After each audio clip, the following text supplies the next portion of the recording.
about. Trying to figure out what it's all about. Existentialist. Am I worth anything or just a scout? I don't know. I don't know. I don't know. That was Great Sounds of Watts Without Sound on WNHHLP 103.5 FM New Haven. Myself, Preston, with my partner in crime, Long Island raised, Elm City made, Mr. EZ BlueZ. Easy. You're always great with introductions. Who do we have with us on the broadcast today?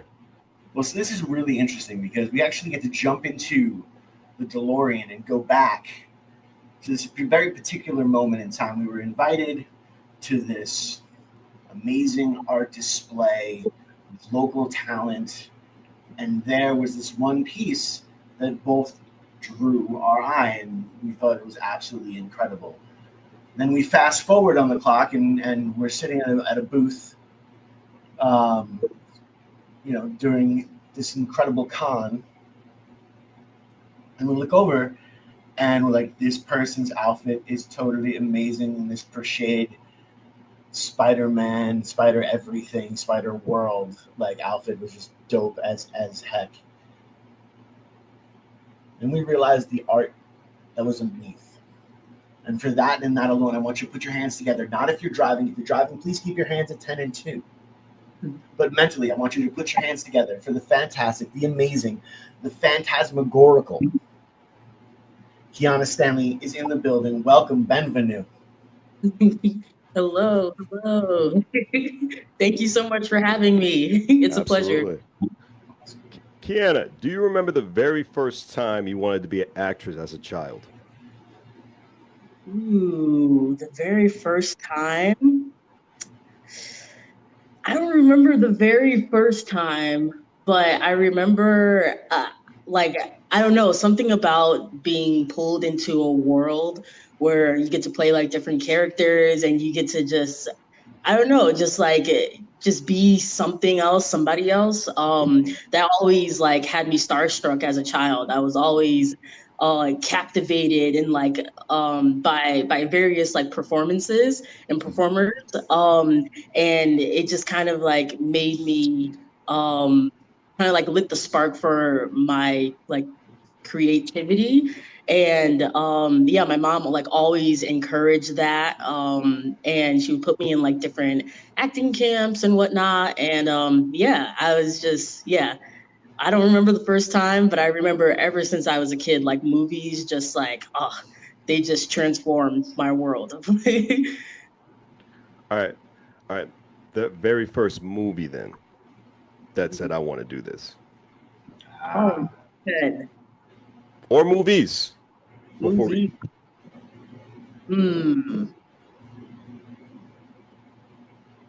Like I immediately started thinking of like Will Smith movies. Those were like really popular in our household. And I don't know, like Independence Day is like a movie that like pops into mind.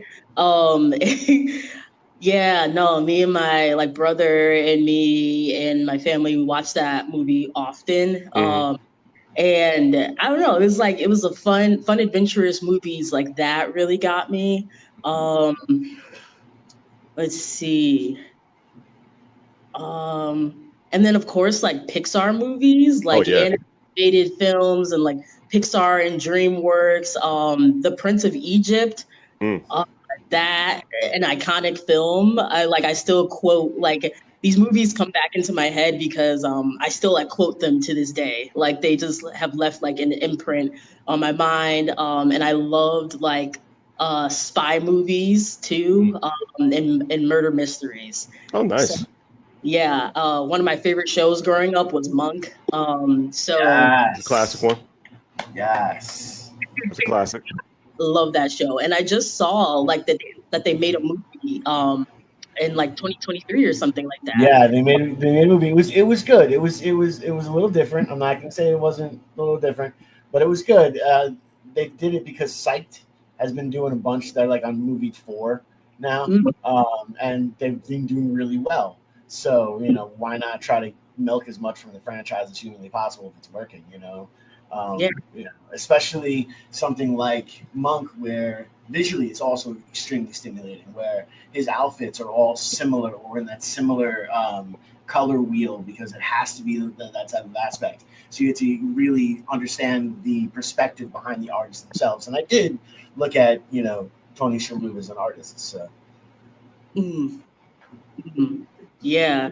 See, I didn't realize that Psych was doing movies until I saw like the Monk movie, and I was just like, whoa, wait a minute. There's like this whole like they're keeping these franchises alive, and yeah, I love Monk so much. I love the acting of like Tony Shalhoub, and I think what really gets me about acting and like movies is like the mannerisms that people take on for a character, and I love it when we have like these like micro mannerisms, and they like really become the character. You can tell like they've given themselves a little bit like to the role, and I love when the production includes like little details, like with Monk's outfits, they are so similar and they're like blocked out. And man, that dude had me like ironing money when I was a kid. I was like, I have to have these dollar bills crisp.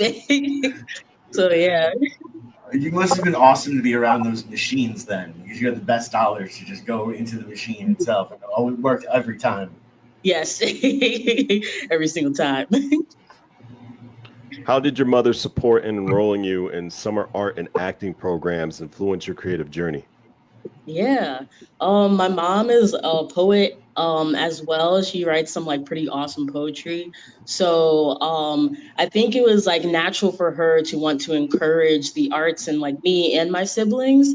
So yeah, she knew that I wanted to be an actress, so she signed me up for like No Fear Shakespeare camps and like different activities that she could find throughout like the community. And so yeah, and she would like buy me art supplies and always like share her poetry with me and my other siblings. And yeah, we had like little arts and crafts projects too growing up. Nice.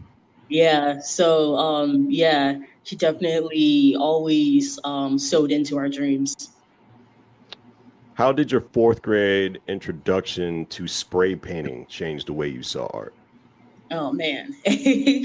that that was fun. That's all thanks to like my friend that I met when I moved to Naugatuck, and I we lived in like in the same neighborhood, and Mm-hmm. after like school we would just like go and like as 9 and 10 year olds like just buy spray paint at Sherman and Williams and just play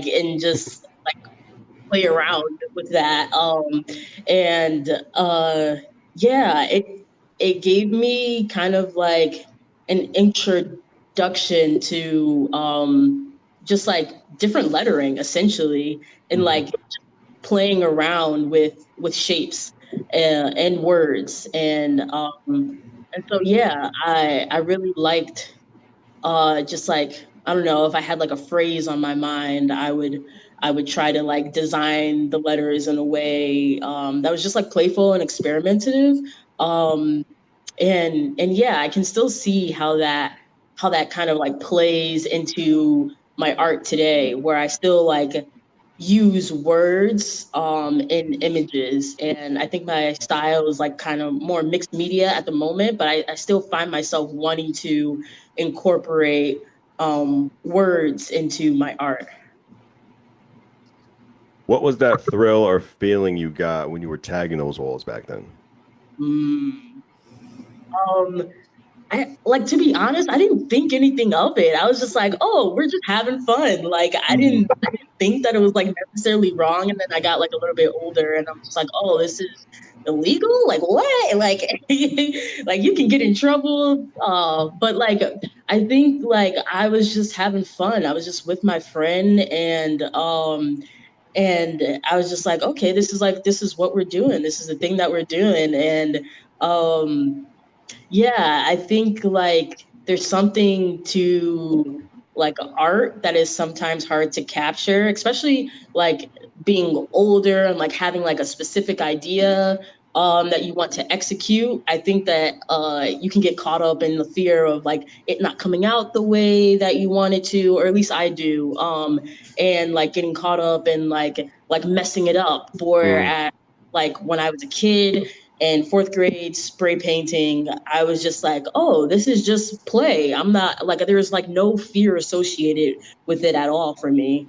And yeah, I just like played freely. And there's like, yeah, I think the feeling is like a sense of freedom, and joy. Dr. Z, how inspiring is Dr. Z to you? Ooh, Dr. Z was like a cool guy. Like he was like what you expect an art teacher to be, but he had his doctorate. So he had like this balance of like I don't know. I'm thinking of like the stereotypical like type of like just like free, like flowing type of person. But he had that, but he also just had like this wealth of knowledge too. And he just like added to like this fun and exploration in art. And yeah, I think I had him for like ceramics class, and then like another like art class.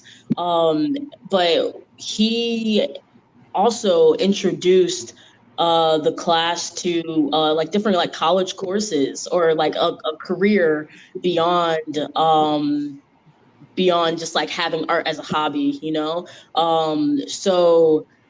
So yeah, he brought in like some schools, some different like art schools, like Pear, Hartford Art School, and like a couple others. And he had them like do a presentation, and for the first time, I like saw myself going to school for something. And where prior I didn't know, like I'm just like I don't, what else would I do? Like become a nurse? Like I like helping people, but I don't like helping people like that much. I don't want to make my life out of it in that way. But yeah, no, I saw myself like going to school for art. I saw myself in those classes, and yeah, it just like opened up a door for me that I didn't know or think was like possible. And I remember there was like another teacher that asked me, like once I figured it out and I started telling people like, yeah, I'm gonna go to school for art. Um, it was like, oh, so you like want to be like a starving artist, or like what kind of? I'm like, yeah, yeah, I'll be a starving artist. Like I don't care. Like money isn't like the big thing to me. So yeah, I'll struggle, and like now, like I don't think I have to struggle the way that I thought that I would. And yeah, I think the struggle now, or at least part of it, is just like learning to let go of like certain like learned ideas about what I have to do and how I have to do things. But yeah, like Dr. Z, he opened up that door for me. So grateful. When Dr. Z brought in those art school representatives, what about that moment lit the spark for you? Hmm. I They showed like just different courses that we could take, and like as I'm remembering it now, I remember just like seeing myself like in the space, like even though it was just like a presentation, like I felt like that's what I needed to do. So like I don't know, like I'm a visual person, a visual learner, and yeah, like I learn a lot through YouTube. So like I guess the way my mind works is like if I can see myself doing something, then like I'm just like, oh, okay. Like if it maps out in my brain, if I see it working out, then I'm just like, oh, okay, there's no reason why I can't do this thing, you know? So and I don't know, I kind of like learn that way where like cars, for instance, like sometimes I do work on my car. Mm-hmm. And sometimes I just when I watch a video, like, oh, okay, that's just a couple of screws and you pull this thing apart and then you put it back together. Like I could totally do that. And then of course it's like never as easy as that. Nope, never. No, they forget the human element. They forget Yeah, that whole human element in there, where there's some words that you can't say on the radio that are said over and over again. There's certain things thrown. You started out with you ended with more parts than you started out with. I don't know how that happens, but there's yep. always like, how did I get this extra thingamabob? Yeah. You know? No, I feel that because it's like okay, like I saw them do this and they just took apart these two things, and yet it's not happening in like the easy way for me. But yeah, I say that to say like if I like I don't know, that moment just like opened up the door where I could put myself in that scenario and see myself like just thriving. So yeah, it just opened up the door and the vision became clear. How did how did T-shirt, if I could barely speak, painting in high school shape your interest in wearable art? Ooh, yeah. Um Yeah, so it all kind of like flowed together where I always like wearing like graphic t-shirts. I'm just like, whoa, these are cool. And I also just enjoy the idea of like not having to give or like sell my one and only piece of art. Mhm. And I don't know, just like that combination of like being able to wear something that I created and then like give it to other people to wear and then like just spread it more. Yeah, I think like I don't know, graphic t-shirts are so cool. They add like such a pizzazz into the art. So I started like painting on t-shirts in high school and I made one for like my best friend Nice. and it was a lot of fun and like I would like experiment with like pants sometimes too. Mhm. And I'm like, oh yeah, so I'll totally like once I like go to school for art or whatever, like I'll buy a van and then like I'll just like sell t-shirts out the back and just like travel the country and like see places that I had never seen before. So that was my master plan. Like I love that for you. I love that for you, even though I come from the culture of, you know, living in a van down by the river is a bad thing. I absolutely love that for you because I see where that can happen and where, you know, as long as you are handling the way you need to handle, there is that type of that atmosphere where you can take this on the road. You can, you know, go to go to a bunch of dead shows.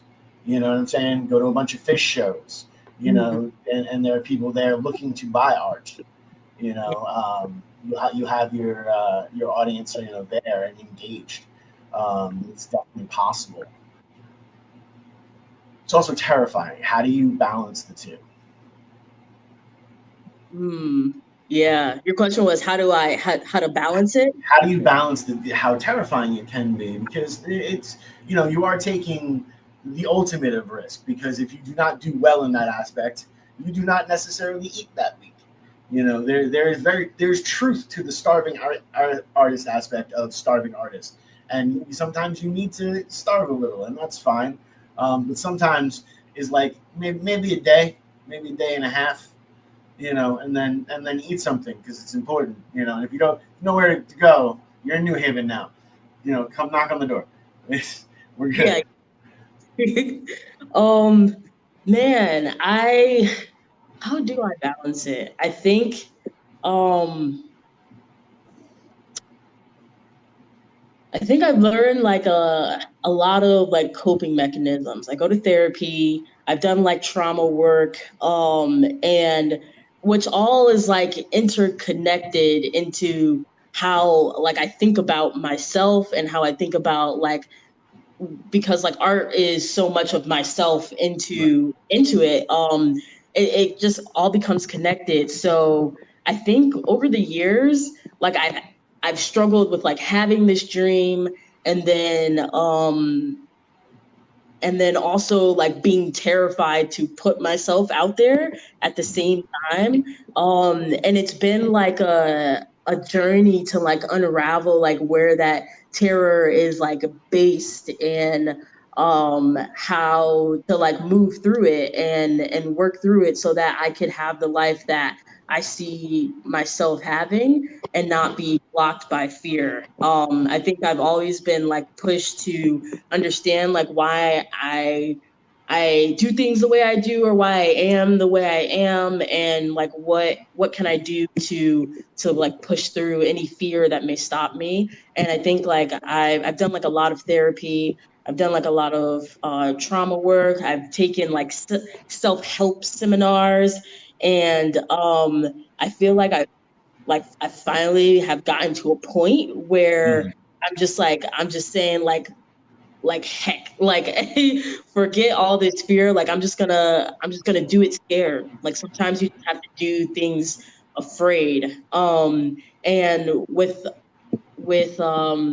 I guess with overall art career, and like what if it doesn't work out, and what if I'm not like successful. And I think like I don't know the extent of my idea of success. I know that I see things that I want to do, and sometimes I get stopped. And Right. I think that hurts more than just doing it anyways.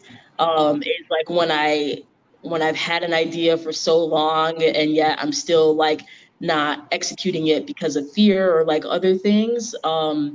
I think like what helps me is that I just I just think like with every barrier that I go through, I'm just like, okay, just keep going. Like it's gonna be okay. And I think I've like learned to parent myself in a sense where I give myself like this nurturing talk. Like when I dropped off my artwork at like 3 sheets, like I just felt like so awkward. I don't know. It was like a new environment. I had never been there before, and then it was also like there was a lot going on when I like was initially dropping off the artwork. So like I just like felt like so awkward, and I got like a little bit insecure, and I'm just like you know.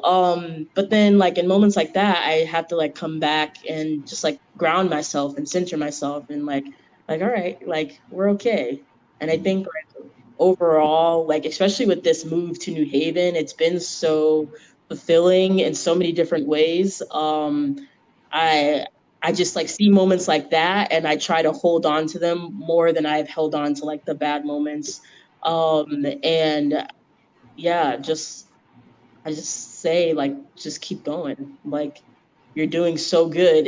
Like you've come so far. I think that has really helped to like just push me forward in like the recent days. Like, yeah, like my van dreams have been on hold for a little bit, like it because I have like the oldest van ever. I have like a 92. I mean, it could be older, but I have a 92 Ford E350. So it's like it'll keep going, but it's just like I like to do a lot of things on my own, and I don't always have the money to like go to a shop and just like get all these things done. So things that I can do on my own, I try to do. And yeah, sometimes that's hard, and that delays the dream because then I put it off to the side for a One little while. thing I delayed was saying the tag WNHHLP 103.5 FM New Haven. Go ahead, Quiana. I'm very sorry. That's okay. Um, I things off the side, and then like I don't want to deal with all the work that I know has to be done. Um, and I see that play out sometimes in my artwork too, with like bigger ideas, where I put things off to the side because like I know how much I have to do, and I'm like like I don't want to mess these things up, but also like 'cause sometimes starting can feel like a big task in and of itself.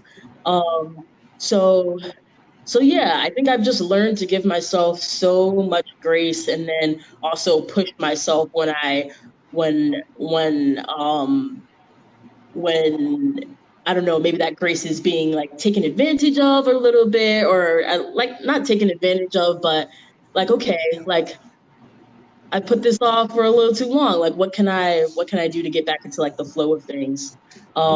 So yeah, I there's a lot that goes into balancing it, and it isn't a linear like, okay, like I figured out the thing that's gonna keep me going, but rather it's just like knowing that I can start again if I stop. Mhm. um and yeah, just giving myself grace. How did Professor Amanda LaBelle's introduction to printmaking reshape your artistic path? Oh my gosh, I love Amanda. Um, but yeah, I told her my dream of like wanting to like fan life and t-shirts, and she's like, oh, you like making t-shirts, you should totally check out printmaking. Like you could do like screen printing, and then there's also this like whole other world. And so I kind of like I latched onto that. I'm just like, whoa, like I um yeah, it just opened up like another door, and it's really cool like talking about these things and like um in uh I guess succession, because it shows me like wow, like this door was open in this way, and like this door was open in this way, and I can like see like the path that I traveled that got me to this point. But yeah, she introduced me to printmaking, and I was just like, whoa, this is sick. Like I love this so much. And then I was like watching a few videos of people like screen printing at home. And uh yeah, I think I did like I spent 3 months in like a screen printing factory, and then that was like a little bit too I don't know, too factory like for me. It's just very like you're just hammering out work all day. You're like hot t-shirts too, but but yeah, like the dream shifted. Like originally, I was like really into screen printing, um, and then I don't know, like my shift is like more into like doing like vinyl prints on t-shirts now, and Right. and yeah, I don't know, that's like really fun for me 'cause it creates like a different texture. Just being able to like carve into like something, and then like yeah, the different like lines that you could get and whatnot. Yeah, yeah, Amanda was like we loved Amanda, like me and like my friends like that I met in college. And she's just always like very supportive of our dreams and tried to help us in like whatever way that she could. And like I babysat her children when I went to off to like college. That's Nice. And awesome. yeah, so it's nice having like a mentor, like being able to develop that type of relationship with someone that you looked up to. Like we looked up to her immensely. So yeah, shout out to Amanda. What's one lesson from your college art experience that still influences your work today? Mm. Mm. I think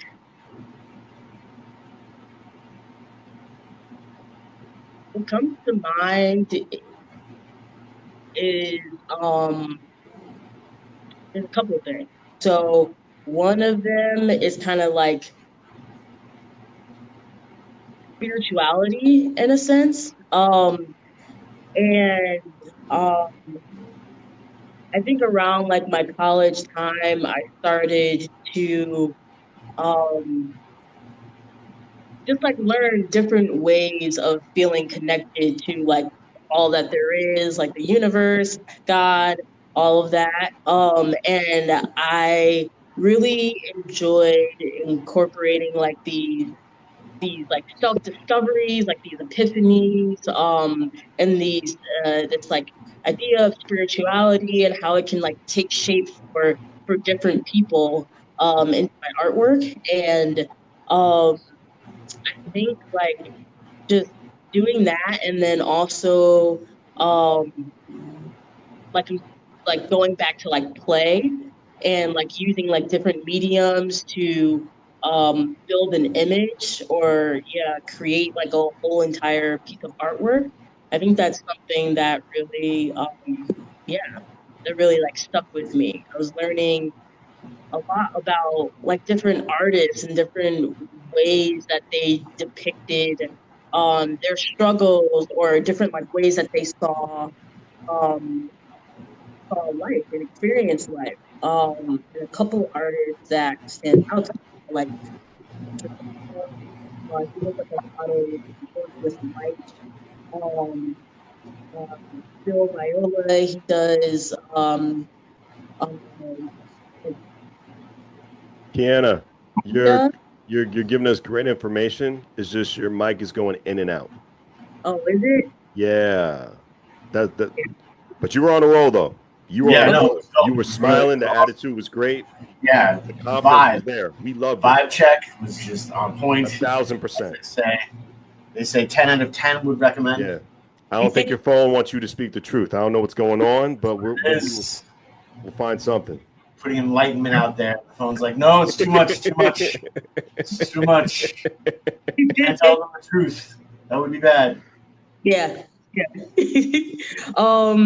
Okay. Oh, much better. Much better? Oh yeah, your voice is amazing. Thank you. This is Cool. definitely. Where should I start? Where should I go back to? Let's just move on. I think the energy just said it. But as I go into my notes, your work is shaped by personal trauma. When did you first realize art could be a way to process that pain? I think I was doing it intuitively. Like when I was in high school and like in middle school, I think it was just like coming out. Because I was like always like the child that was like oh I'm fine and I also like identify necessarily with the emotion or like what I was feeling.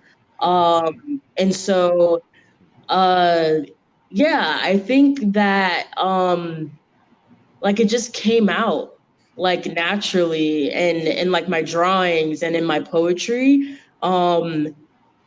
And it I think I knew what I was doing in a sense, like, but I was still like hiding. Like, oh no, I just like weird stuff. Like I like I like these disintegrating images of like bodies or whatever. And I'm just like, yeah, no, I'm fine. Like but I think I knew like this is definitely about like in relation, but because I couldn't access necessarily the emotion that I was experiencing, it was still like okay, this is a good enough like release, like this is whatever. So I think intuitively in high school, and I think as I started to mature, I started to really like become present and like mindful, like oh okay, like no, like this is really about about like different experiences and like feeling alone or like feeling scared and moving like through those emotions. So yeah, I kind of like developed into my style a little bit where or maybe like a lot of it, where a lot of the things that I depict are kind of like coming apart or coming undone in a sense. Um, and yeah, as I've gotten older, I'm just like I'm very aware of it now. And I remember like my sometimes my mom would be like, "Oh, why can't you paint like pretty things or like flowers? Like, don't you want to paint flowers?" I'm like, "No, I want to paint the darkness. I need to get it out." Um, but but yeah, I think I've learned to like embrace it. Like I enjoy it, and then hopefully, like somebody else may be able to see themselves in my work and like identify with some of those feelings or experiences, whatever the experience that they get from the art. So, yeah. How do the distorted and the contorted figures in your art reflect your own self-image journey? Yeah. Yeah, I think a lot of the time when we experience trauma at like a young age, it kind of like, I don't know, kind of like breaks up like our identity a little bit, because there's like a bunch of different programming that a child will receive based off of the information that they're given. And I've experienced some violence in my household, so i I think like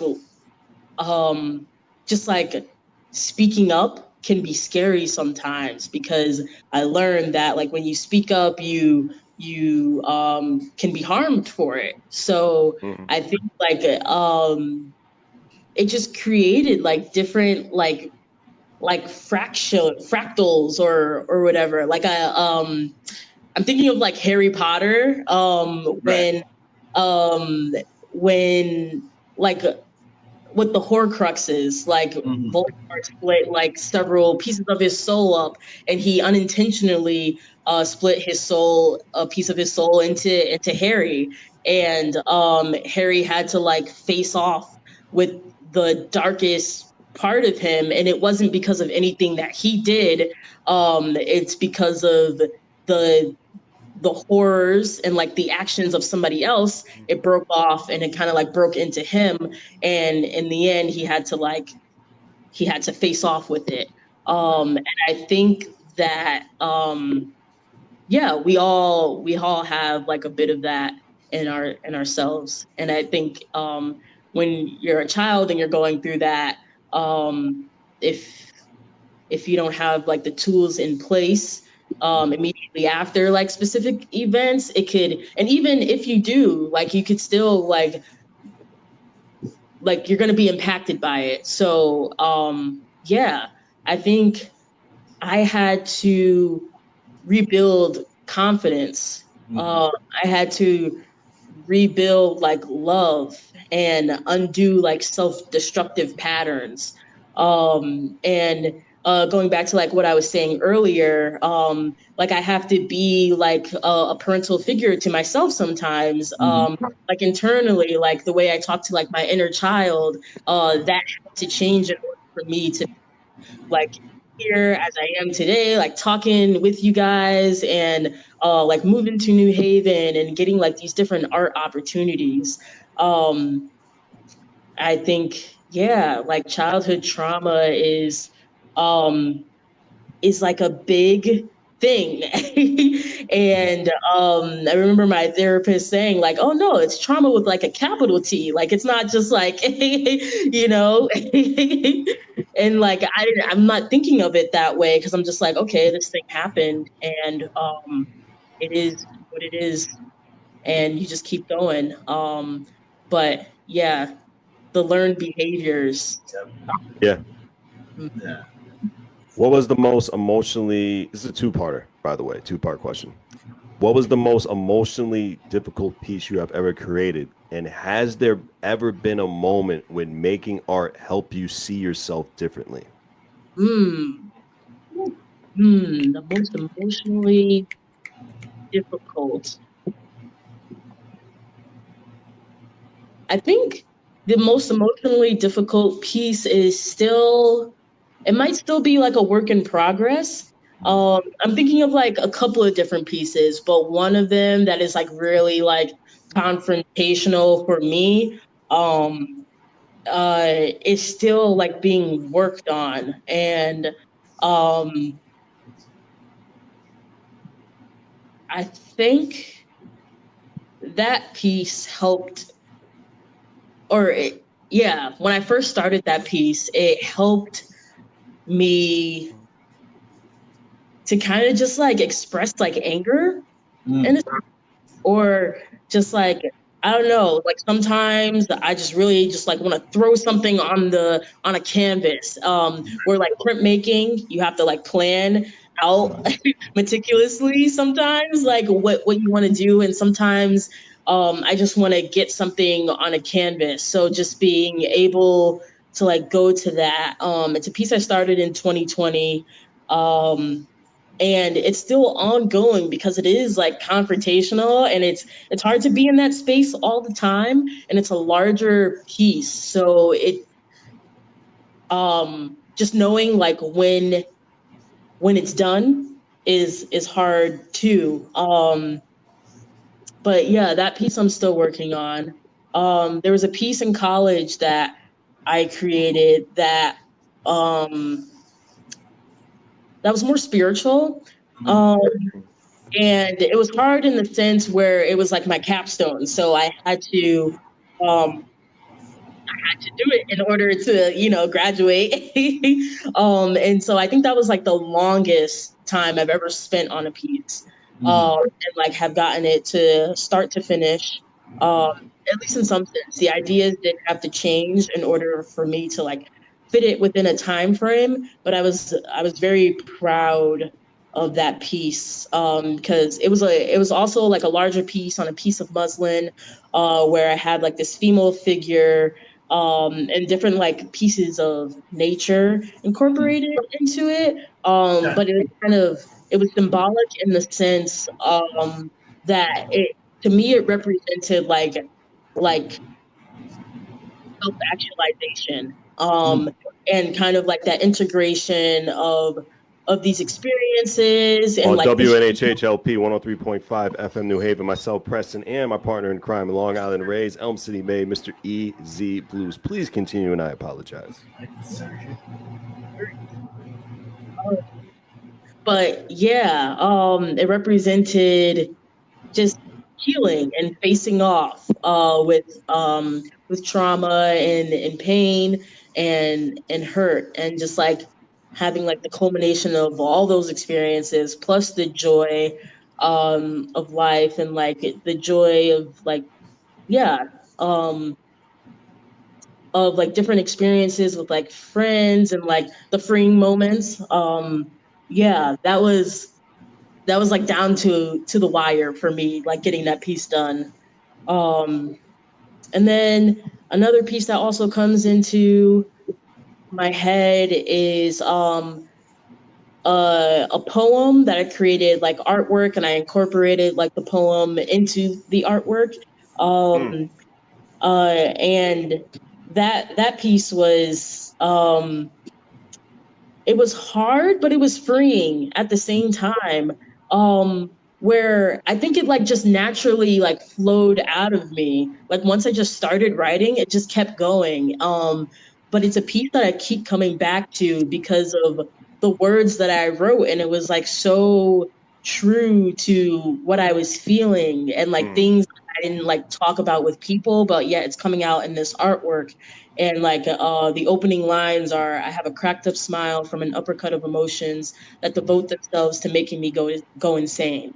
Um, and yeah, it just talks about that like that desire to try and be fine, or like the inability to articulate emotions and just like be vulnerable with people and just tell them like, hey, like I'm actually really struggling right now and I'm actually hurting. So yeah, this is like I don't know, I didn't have those words growing up, but they came out of me in other ways. And that piece uh helped me to see myself clearer. Um, and I think all the pieces that I mentioned, like that whole piece, helped me to see myself clearer and helped me to articulate things that I wouldn't have articulated with people. The piece for my capstone, that kind of like showed where I want to be, and it gave me like something to strive for.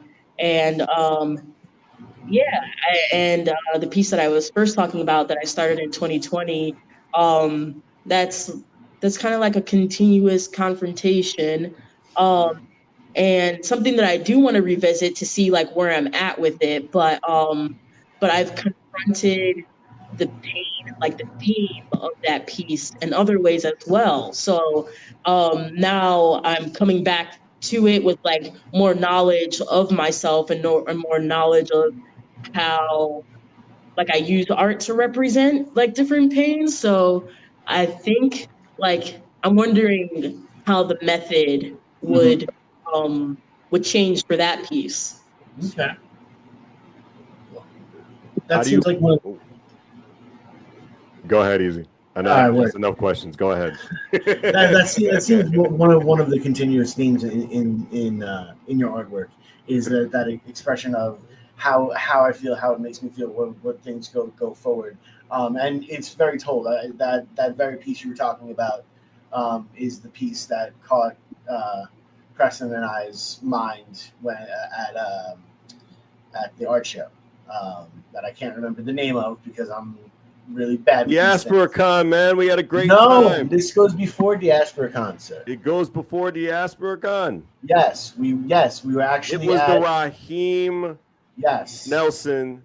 yes, I'm going to say Raheem Nelson experience. I forgot it got the show. It was at the Mac, Yep. and it was a painting, and we had the free wine and cheese and crackers. It was great, and Yes. it was on like the right hand side near the door, near the door where you put up the coats. She had like Yep. 3, 4, 5 different paintings. It was in Milford at the Mac, Yep. and we remember things. we remember things when we talk about it. Yes, sir, we really do. And I'm trying to envision this in my head. But you did tell me, that's when you actually told me you pointed it to me. You got my attention to that design. I was And like, we need to. I was like, this is a person that we need to. I feel like we're on a game show. We're just trying to find like what piece we're talking about. But it was at the Mac. Everybody was there. It was you. Frank Brady was there. Yep. T. Montgomery. So many people. Kim Weston was there. A lot of people were there. Yeah. It's ringing a bell. She's smiling. I think she may know. Yeah. It had like the smiles. Yes. Yes. The smiles. Yep. That's the one with the poem in it. Yep. Yeah, I think I just named it like "Keep on Smiling," and that's like something that I made in a long time ago. I think like almost 10 years ago, and I was like afraid to like put it out for a while, like because I was like, oh man, like this is old, like I have to have like newer, more current and relevant stuff. But I think that was like the first time I showed it in a long time, and I just felt so good at that show. I just felt like, yeah, I felt proud, I felt good, and since then I've showed it a couple more times, and like I'm seeing like a second life. Like I'm seeing the ways that I could build upon it. So I'm actually like working on some pieces to like that I can bring to like vending fairs and whatnot. So I can like, I don't know, just live the dream. And like, even though the van part may not be a part of it yet, yeah, I could still like go out and just like sell my t-shirts, sell some merch, and yeah, I'm seeing like new ways that I could build off of that, and I'm pretty excited about it. We definitely got to keep you informed for next year's Shoreline Festival. They had artists having booths the whole time, and you were able to, yes, there was a cost to you to get your booth, but you made that cost back up within the first 5 minutes of it being open. Word. Yeah. One thing I'm not excited about, we got to cut the cord. I got to give Quiana this little bit of time left just to promote, give everything social media wise. And my last question for you is, where do you see your work evolving over the next 5 years? And plug yourself, any events you got coming up. Instagram, Facebook, this time is yours. Go right ahead. Word. So you can find me at QUI_AHHH. That's triple H, like the wrestler. And underscore NA. You'll see 2 accounts that pop up. I post to both. The one that has art at the end of the name, that's my art account. But either or is fine. I post the same like artwork to both, but you just make it like a little bit more like random life things in my other account. But let's see. I'm gonna be working on like just getting my art into more fairs. But I'll post about that when it comes up. And what was your question again? Where do you see your work evolving in the next 5 years? Oh man. Okay.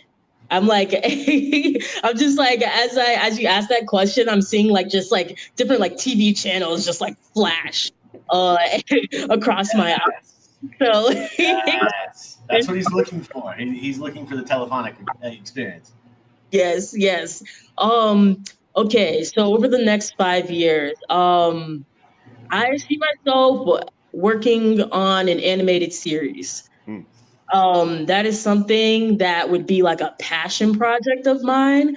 And I'm working on like just getting these ideas out, trying to get them into like some type of like script, or maybe like taking the graphic novel route first and then turning that into the animated series. But that's something I see over like the next 5 years. I'm really excited to get that going. And aside from that, I think I'm just gonna keep doing what I'm doing. You may see me like pop up at some more shows. Yes. Uh, that's my goal. Get into like more art shows. Just keep printmaking. Like getting this brand up. I think it's going to be based off of the piece that you guys were talking about and that I was talking about with the poem. So I see like in like the more like immediate future, like some more work coming up with that.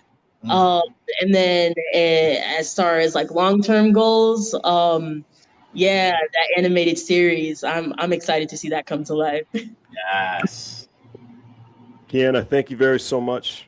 We appreciate you. I feel we didn't even go to all the layers of this onion when it comes to your creativity and this knowledge in this independent world. I'd love to have you on again sometime. And thank you. That's all I have to say. That's all I have to say. Preston, Easy Blues, WNHH LP 103.5 FM, New Haven. We appreciate everyone. Thank you so much. Thank you. Thank you for having me. I'm so grateful. No doubt.